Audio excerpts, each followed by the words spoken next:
The billionaire's blind date was cancelled, until he saw the single mom crying near his car.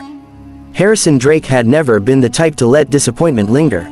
As the CEO of one of the most successful tech companies in the world, his life moved at a breakneck pace.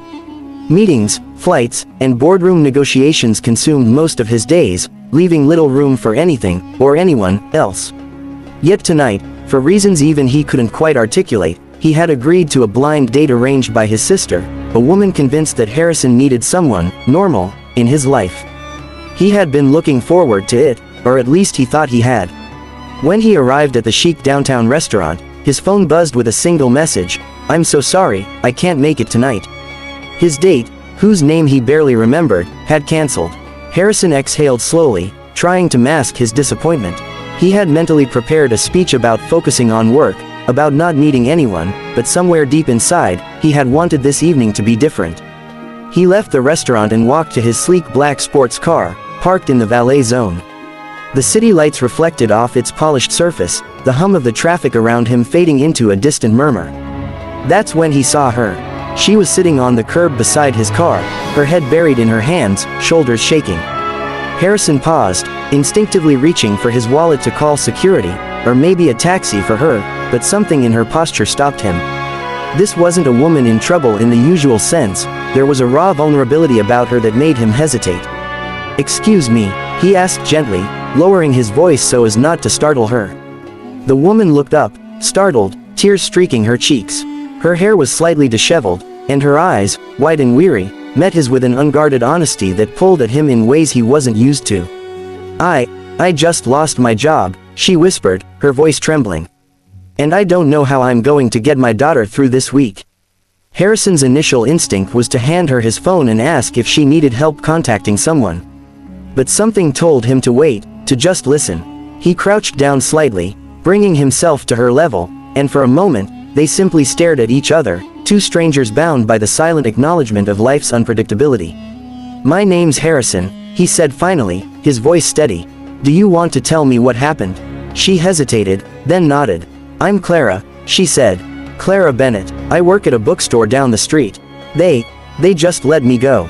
Budget cuts. I have a 6-year-old at home, and I don't know how I'm going to pay rent, or anything." Harrison felt a strange pang in his chest. He was no stranger to money. He had more than most people could dream of, but hearing someone else's struggle in such a personal way was grounding. He realized that he had spent so long chasing profit margins and stock prices that he had forgotten what it meant to connect with another human being in real, tangible ways. "Clara," he said gently, "can I help?" She looked at him, eyes narrowing slightly, perhaps thinking he was offering charity or pity. But there was something in his gaze, something unassuming yet determined, that made her pause. I don't want to impose," she murmured, wiping her eyes. "You're not imposing," Harrison said firmly. "Come on, let's get you somewhere warm. We can figure this out." And just like that, Clara found herself in the passenger seat of a car that was the polar opposite of her usual life. The city whizzed past as Harrison drove, yet for once, she wasn't thinking about the rent or the bills. She was just breathing. He took her to a nearby cafe that was still open. They sat across from each other, steaming cups of coffee between them.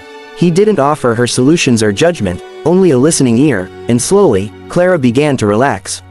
She talked about her daughter, about the little victories she cherished, the moments that made life beautiful even when it was hard. Harrison, in turn, shared stories of his childhood, of the pressures of his world, of the loneliness that came with wealth and power.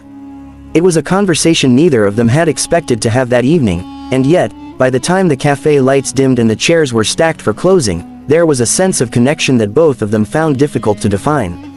As they stepped outside, the night had grown colder, and Clara shivered. Without a word, Harrison draped his jacket over her shoulders. She looked up at him, a small, grateful smile breaking through the remnants of tears. "You know," she said softly, "I never thought I'd meet someone like you tonight. I was so sure this evening was going to be terrible." He chuckled, the sound low and warm. "Funny how life works, isn't it? Sometimes, it throws you in front of the right person when you least expect it." They walked back toward the valet, and Clara hesitated. "I don't want to take advantage of you," she said, glancing at the car. "You're not," Harrison replied. And I don't believe in coincidences. Maybe tonight wasn't about a date in the traditional sense. Maybe it was just this. Clara looked at him, her heart fluttering in a way she hadn't felt in years. This, she asked, almost laughing at the absurdity of it. This, he said simply, gesturing between them.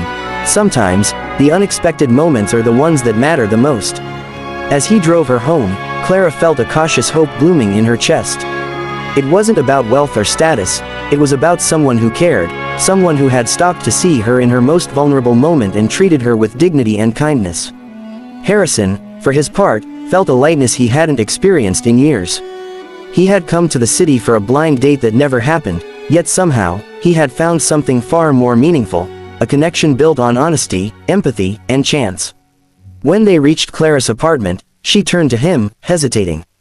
"Thank you," she said simply, not knowing what else to say. Harrison smiled, that rare, unguarded smile that he reserved for moments like this. "No need to thank me," he said. "But, if you're willing, I'd like to see you again. Not because I set out to, but because I want to." Clara's lips curved into a genuine smile, her eyes glistening with a mixture of relief and hope. "I'd like that," she said. As Harrison drove away, he realized that sometimes, life's disappointments weren't really disappointments at all. Sometimes, they were openings, doors to moments you couldn't have planned, moments that mattered more than any carefully arranged blind date ever could. And for Clara, the memory of that night stayed with her, the way a stranger had seen her pain and chosen to care, the way a billionaire had treated her like a person, not a problem. She went to bed that night with a sense of possibility she hadn't felt in months, her daughter's laughter echoing in her ears as a reminder that life, despite its hardships, had a way of surprising you when you least expected it. Sometimes, the world doesn't hand you what you want, it hands you what you need. And for Harrison and Clara, that night was a quiet miracle neither of them would ever forget.